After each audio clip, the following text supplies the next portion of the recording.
Before kasi yung announcement kanina ni PBBM ng official candidates for the Alyansa under administration, meron nang nag-leak eh. 'Di ba? Na listahan ng mga kakandidatong senator pero dinenay. Hindi pa daw 'yun yung final. Kailan ba kayo nakausap and kailan nyo ba nalaman na finally, okay, ito na yung listahan natin for the senatorial?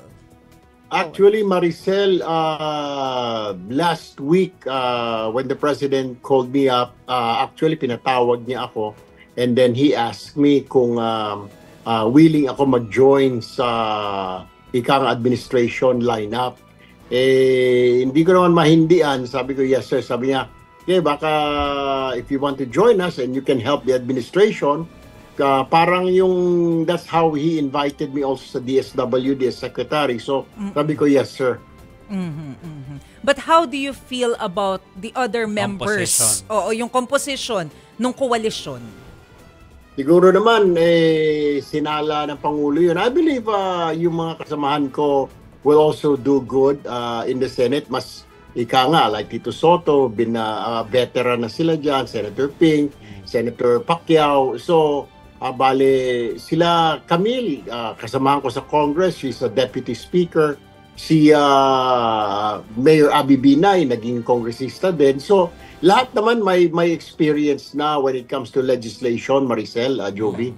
Kong, ito po bang pagtakbo nyo sa pagkasenador, napag-usapan po ninyo among your family members? I wonder kasi of course, as we all know, kapatid natin, Senator Raffy Tulfo is already in the upper chamber. Andito kanina. Okay. Tapos, of course, si Sir Ben Tulfo nag-announce na rin kahapon na tatakbo siya as independent candidate. So, ang gaganda ng mga numbers nyo sa survey. So, is this something na napag-usapan po ninyo? No.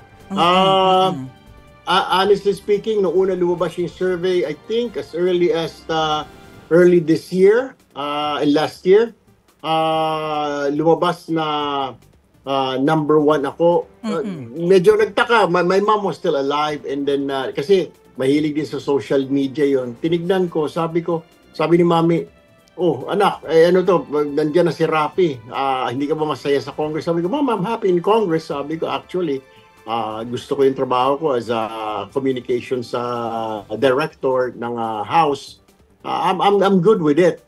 Wala pa naman nag-invite sa akin. Pero ako, I was really very serious na, okay, I will stay in Congress. Pero how can you say no when the President already invited you and sabi, if you want to join us, alam ba naman sabihin ko hindi. Sabi niya, baka pwede mong tulungan na naman kami muli. So when he said, tulungan muli, ibig sabihin na like what happens sa DSWD, makakatulong uli ako sa sa administrasyon.